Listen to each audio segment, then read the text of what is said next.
At Healthcare Partners Medical Group, our mission is to provide the highest quality of healthcare to each and every patient. With 5 locations in Pahrump, we are local doctors you know and trust. We want to thank you for choosing us. Quality care starts here. This portion of the news is brought to you by Affiliated Chiropractic and Affiliated Physical Therapy. Come in for your free consultation. Call 775-727-8900. Our goal is to create the individual treatment plan that will restore your health and end pain.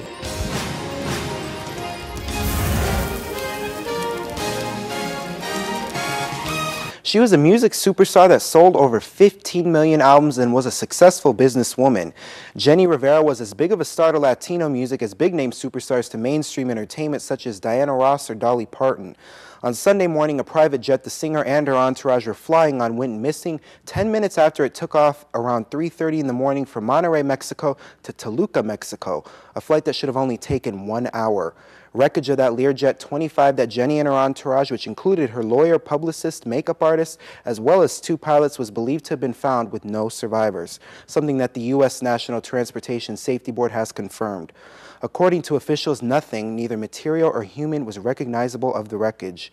DNA tests are currently being conducted, and until there is official confirmation, her family is still holding on to the hope that Rivera may still be alive, that somehow she was not on that plane. Reports state that the plane plunged from nearly 28,000 feet in the air and nosedived at the ground at more than 600 miles per hour. As of now, there is no official word as to why the plane, which is registered in Las Vegas, crashed in the first place, though it had experienced serious damage back in 2005 during a landing mishap in Texas.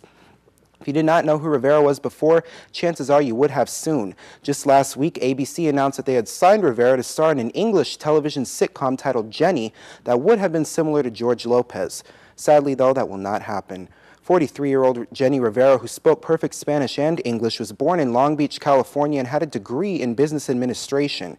She released her first album when she was 34 years old, and her career only went up from there. She is a mother of 5 and grandmother of 2, and just a couple months ago, she filed for divorce from her husband of 2 years, baseball player Esteban Loaiza.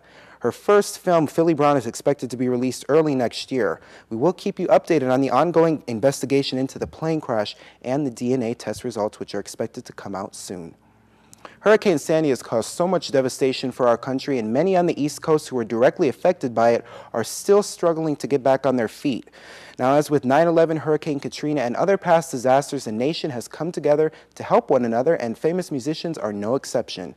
Tonight at 7:30 sharp, a large roster of stars will perform at Madison Square Garden to benefit the Robin Hood Relief Fund, whose proceeds go to local organizations who serve families that were hit hardest by Hurricane Sandy. The show will be broadcasted to almost 2 billion people via a global network of TV channels, online networks, and Clear Channel radio stations. The performance roster includes Bon Jovi, Billy Joe, Eric Clapton, David Grohl, Alicia Keys, Kanye West, the Rolling Stones, Bruce Springsteen, and the East Street Band, Eddie Vedder, The Who, Roger Waters, and Paul McCartney. And you can watch that right here on Channel 41 or 46.1 at 7:30. We continue from yesterday with Tony Wambaker, whose family produced a YouTube video to help others with information regarding Alzheimer's disease. Does early diagnosis help, or is it important? And how did you first get the signs? Early diagnosis is huge for one reason, so that families can talk and they can discuss what is important for the future. You can't do anything to prevent the disease or slow it, but my mom and I, by the time we found out that she actually did have Alzheimer's, it was too late. We couldn't have that discussion about end-of-life wishes, whether she had a will or a trust. I would ask her those questions and she would say, I don't know. And I always got vague answers. She was already beyond the point of making decisions and knowing where things were at. So for families out there, if they're concerned about memory issues, they really need to start talking about what's going on, seeing a doctor, getting early diagnosis so that they can get a will in place, get a trust in place, and have those end-of-life decisions made so it's not on somebody else that doesn't really know. So, what were some of the first signs? My mom just was not herself. She was having trouble with things like banking, and she was a banker, so she was a teller and all the way into management all her life, and that was probably the biggest red flag is when I noticed she was making banking errors, and she had been a banker all her life. That's not normal. And then little things earlier on were like, she would wear 6 necklaces and, you know, just dress odd and do things that she had never done all her life. And so when little things started happening, they were easy, really, really easy to make excuses for, or just brush off and say, oh, she's having an off day. But when little things like that are happening and you've known the person all your life, you need to really pay attention and not let yourself deny it and go into denial.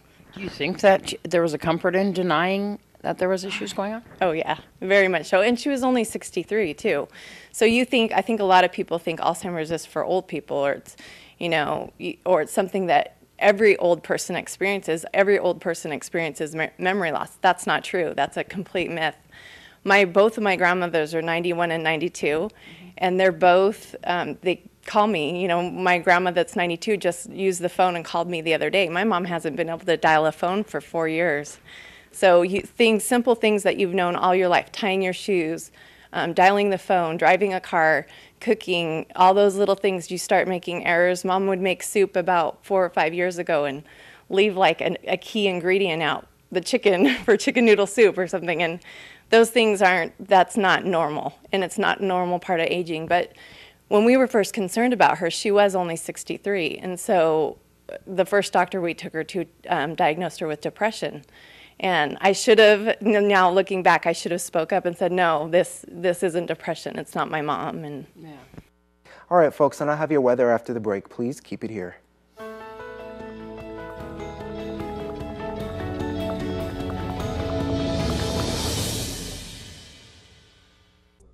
Lakeside Casino and RV Park, where we earn the best ratings for our RV park in North America with the most beautiful scenery and quiet surroundings. Our casino features the best gaming experience, entertainment that'll blow your mind, and come see the great changes in our buffet. All here at the Lakeside Casino and RV Park.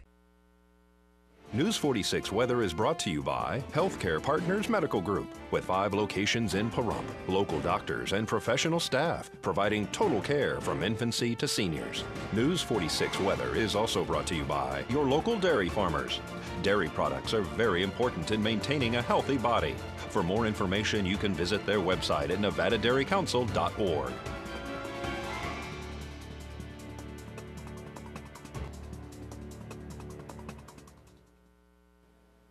Welcome back. We had cloudy skies today. It didn't really start out that way. It was a little sunny in the morning, but we definitely got some clouds in later on.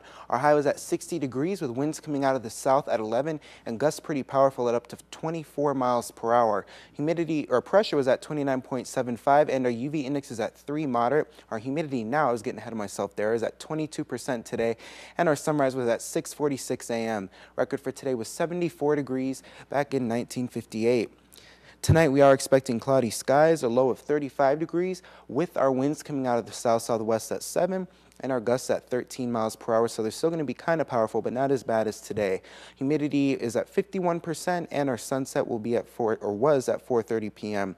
Record for tonight was 15 degrees back in 1949. That's really cold. Looking at tomorrow, we have a chance of rain actually, about 50% chance. Our high is going to be at 57 degrees with a low of 34. Winds coming out of the south-southeast at 5 with our gusts at 9, so those are definitely going to be calming down for us. Humidity during the daytime, though, is going to be very high at 50%. Sunrise will be at 6:47 a.m. and our UV index is at 3, moderate, remaining the same there. Taking a look at our 7-day forecast, I'll get out of your way there. As I said, tomorrow we have a 50% chance of rain, and we'll probably be seeing clouds for the rest of the week, except maybe Monday. And 50s are going to be our highs for most of it until Tuesday and Wednesday when we do head back into the 60s. Our overnight lows are going to be pretty chilly. We're actually seeing some 20s in there on Saturday and Monday. And folks, before we go, we just want to let you know that the Marine Corps League will be holding a Christmas party to benefit the Toys for Tots program. So you definitely want to head over there. It's at the Pahrump Nugget. If you want some more information on it, be sure to call 727-1020.